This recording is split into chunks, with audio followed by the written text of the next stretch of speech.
All right, hello and welcome today to some art therapy live at Hope and Healing at Home. Excited to have everyone join us. It's a gorgeous day outside. Hope it's nice weather where you are. And I have books on my mind this week. Having a little book party on Thursday. If you want to be invited to that, let me know. But anyway, it got me thinking about books. Last week, as we made the volcano to talk about anger and managing intense emotions, that got me thinking about stories as well. And so then I scoured my boxes at home and shelves at home, found some books that I'm like, oh my goodness, these were really special books in my life growing up. So let me know if you guys can remember some special books or some books that you just got lost in when you were younger or even now. I was just at my parents' house and I saw this book on their shelf, and it was the picture on the cover that said, "Can I borrow it?" And goodness gracious, I have piles of books that I want to read that I just bought, and I'm like, oh, one more. I got to read the story behind this picture. So sometimes the covers suck me in, sometimes the stories keep me coming back, and there's always a reason, I feel like, why certain stories connect with us and that we return to, or that we want to read the whole series. Some of them are a good adventure series, some of them are real stories of real people, some of them are about animals, but there's a message in them for us. And I think stories are just incredibly powerful.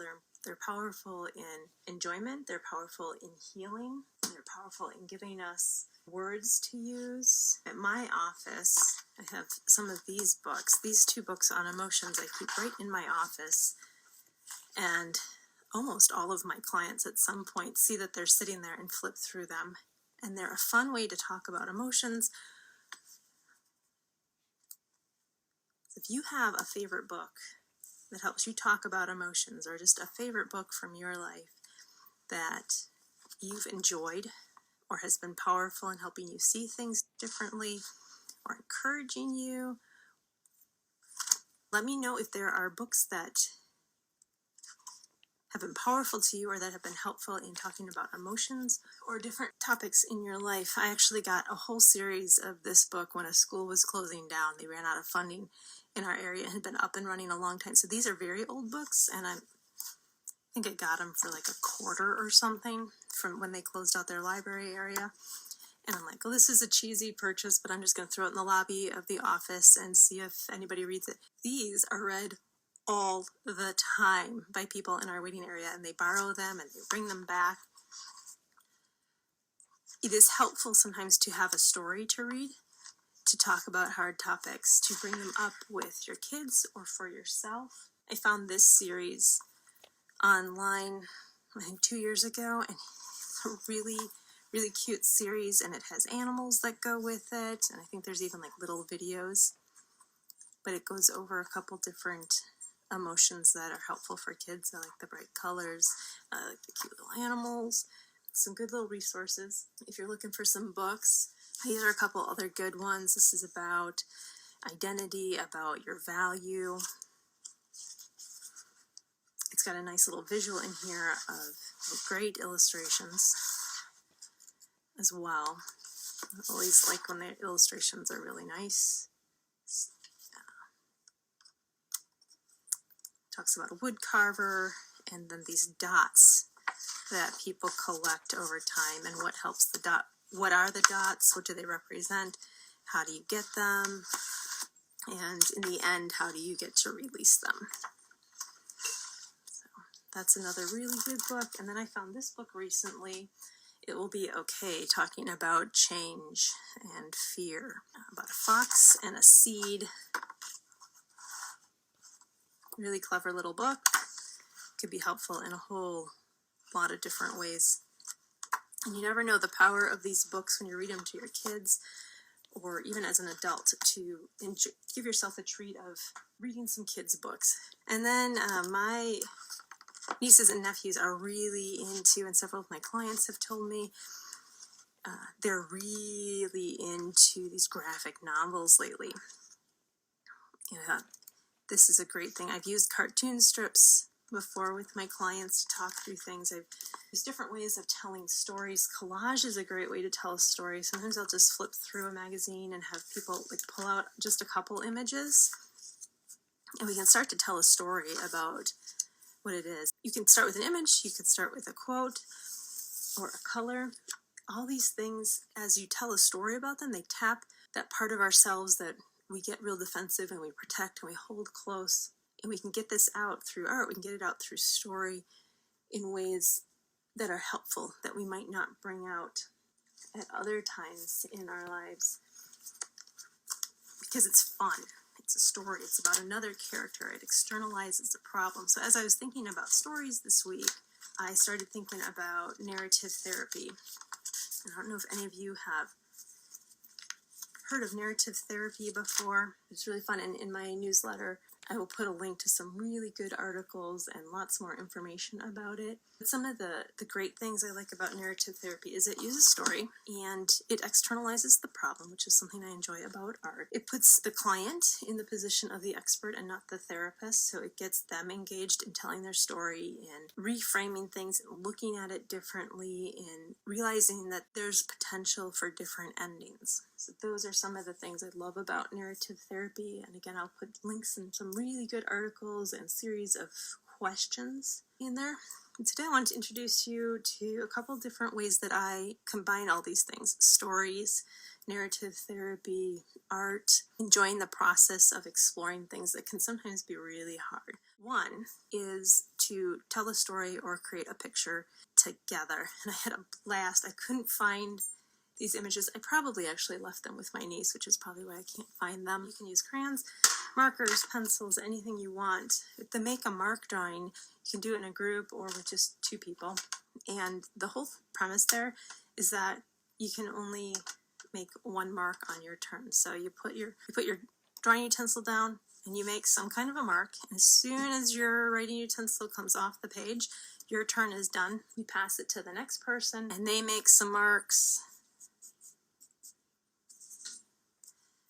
but they only get to make one each turn with it. So maybe one person was thinking this was turning into a dragon and another decided to make it look like a flower. And you get some interesting conversations going as the image develops, and then you can tell a story about it or just enjoy that. Another way to do this shared storytelling is each person gets to write a sentence. And if you have very young people, they don't have to write the sentence, they can just speak the sentence and somebody else writes it down for them. So one person will say, like, once upon a time. And then the next person gets to go. Maybe they say, there was an octopus. And the story develops line by line. The adventure twists and turns depending on who is sharing the next sentence. It can get silly, it can get serious, depending on how people follow each other's lead. And it's interesting to watch people. Again, the fun activity. You don't have to do it as part of therapy, you can just do it as a fun activity. It's interesting to see who will build off of another person and who just changes direction, and is that something they do every single turn, or do they ignore everybody else's input and just continue the story that they had started?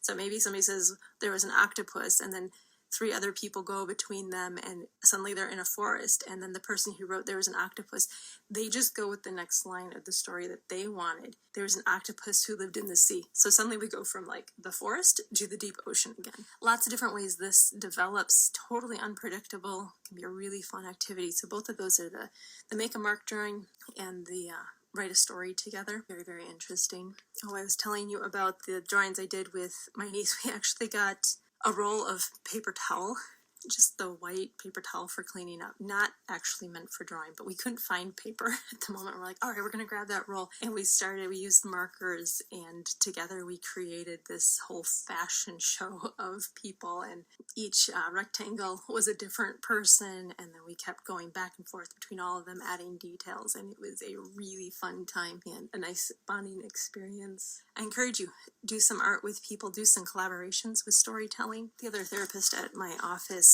does a lot of work with reactive attachment disorders, and there's a whole series of stories that they tell as part of that, and it starts out with telling stories about animals and what good parenting is, like a healthy parent-child relationship should be like. And then it moves into telling a story using animals that is very close in the plot line to the client's story. And then eventually you shift over to telling that story about people, and then you shift that story to telling their story for real. And there's a lot of healing that takes place in that whole process. Today I wanted to go to some of this collage. I got a new art supply to try out, and it is a transfer marker. I did not even know that they made these. So we're going to give it a try. It says you're supposed to use it on paper, wood, silicone, eggshell, printing blocks, and more. And it also does say you're supposed to use it from like a photocopy, a laser image. I only have magazine images with me today, so we're going to see if it'll work with these. And remember, if you do any kind of transfer, whether it's with this marker or it's with gloss medium, your image is going to be reversed. So if I wanted to transfer this image, no matter which method I use to transfer it, it's going to be the reverse. So instead of looking left, when I put it on my paper, the stuff will be looking right. So that's something to keep in mind if you do a transfer. Otherwise, you can go with collage where you cut it out and you glue the image on. And actually, I could show you both of these transfer methods and we'll see how things go. We'll start with, I have gloss medium. You can get matte medium, which I like. I think I bought this one on accident, honestly, because I tend to like more of a matte finish personally, but all options are out there. So if you're going to do some kind of a transfer with this, you put your, essentially like your glue, gloss medium, your matte gel medium down on your paper where you want the image to go. We'll see if I can do it live here if there's enough time for this to happen, because ideally you would do this, put down a nice generous coat, and then you put your image, the image that you want on here, and you rub it in. Make sure there's a nice attachment. Do not put the glue on top of it because you don't want to glue this paper down. What you're trying to do is let the ink on the other side, the ink of the image that you desire to be part of your art here, soak into this gel medium and be left behind. Ideally, you'd let this dry naturally, like let it dry overnight. I'm just getting all of the little air bubbles and wrinkles out to the best of my ability here.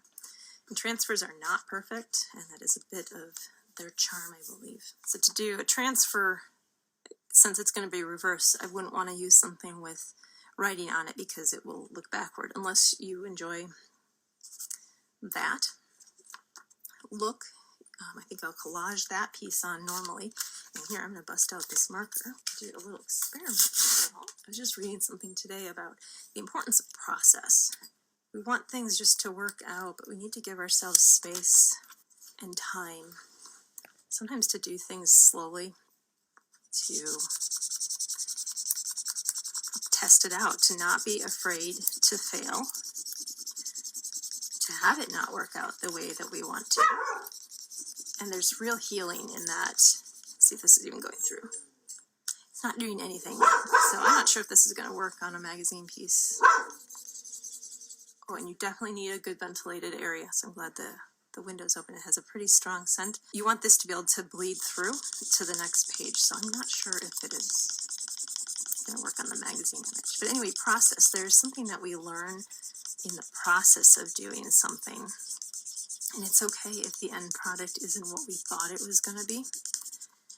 There's something we learn about ourselves. There's something we learn about the art materials or the thing that we're doing through the process of doing it. Well, it is starting to transfer, so I think it just maybe takes a while because the chemicals in this marker, the liquid in this marker, need to soak all the way through to let that ink bleed off of the paper, off of the magazine page, onto my paper. It's kind of cool because you can start seeing through. I don't know if you guys can see that, or if it's too subtle. You can start seeing this image of the duck that I really liked. It's coming through the paper now. So it's like the magazine paper is becoming transparent. Can you see it start to come through? We'll see if I can get some more of those colors to come through. Let me go back to my notes about narrative therapy. They really focus on the power of story. And one of the quotes that I copy and pasted here to share today was, well, narrative therapy does work on like reframing and rewriting our story. It's not implying that we can change the past, because of course we can't change the past. We can only change how we let it continue to affect us. And if we can do some rewriting of our old narratives, our old stories, our old beliefs, then we can change how we feel about ourselves in the present, which changes how we act.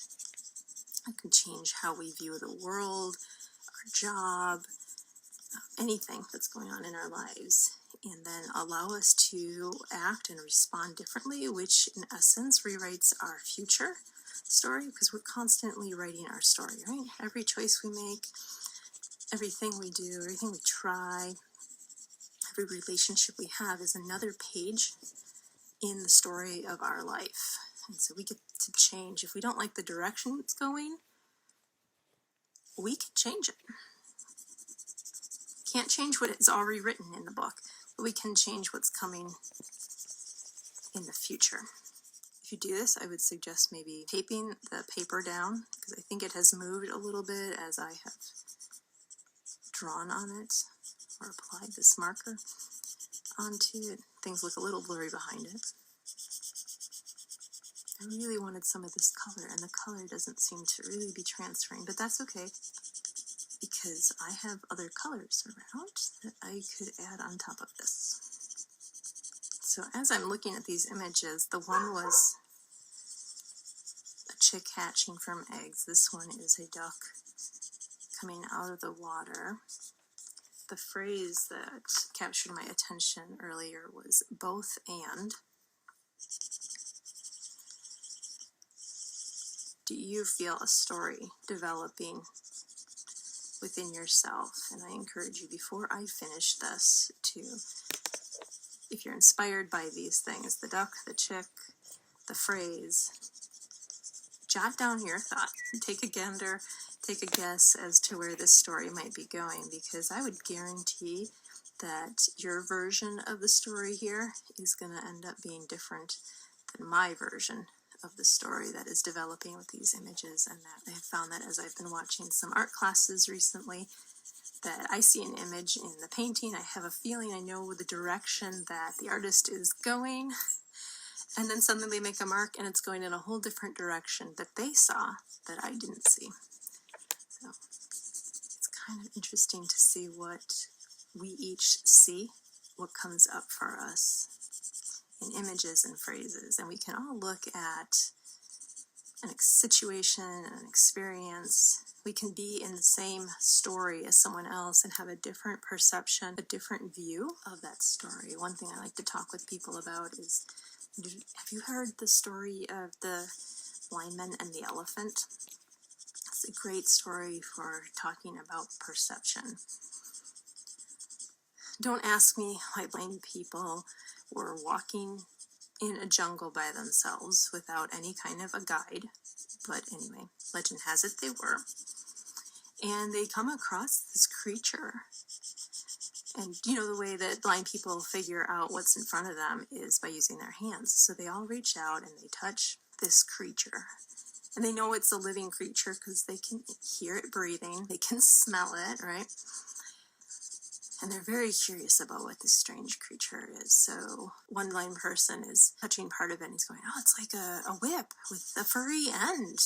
It swishes back and forth and it's like a very thick whip or a rope or something. And another one goes, no, it is not that. And it's a rough, like tree trunk. It's kind of soft, kind of rubbery, but it feels like a tree trunk, really strong. And goes, no, it is not a tree trunk kind of creature. It is flexible, it's a tube, it blows and it sucks in air. Definitely not a tree trunk. It's some kind of a tube, a tunnel kind of creature that's flexible. And it's like, no, it is not. You are all wrong. You're totally wrong, all of you.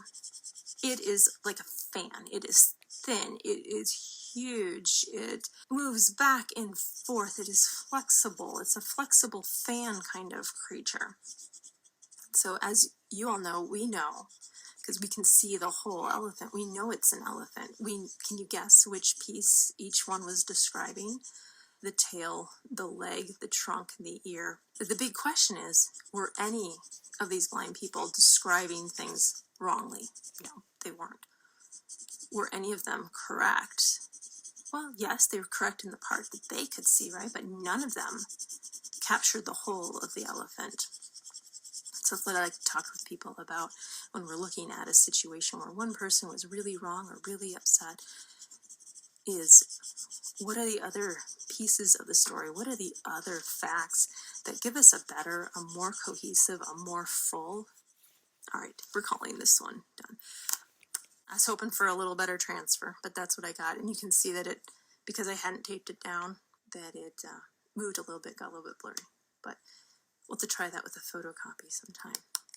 Just to finish up the elephant story, the perspective things. We can all see, we can all hear, we can all be in a situation, and we all perceive it differently. We're all correct because it's our perception of it, but none of us has the whole story because we only see it from our side. We only experience it from our side. So I am tearing this because I like the unevenness of a tear, and I like when I pull this side, it leaves a little bit of a white border around it, and I feel like that kind of helps it blend into my paper. That is personal preference. You can cut these out. You could totally alter this image, and maybe you don't want these words all together.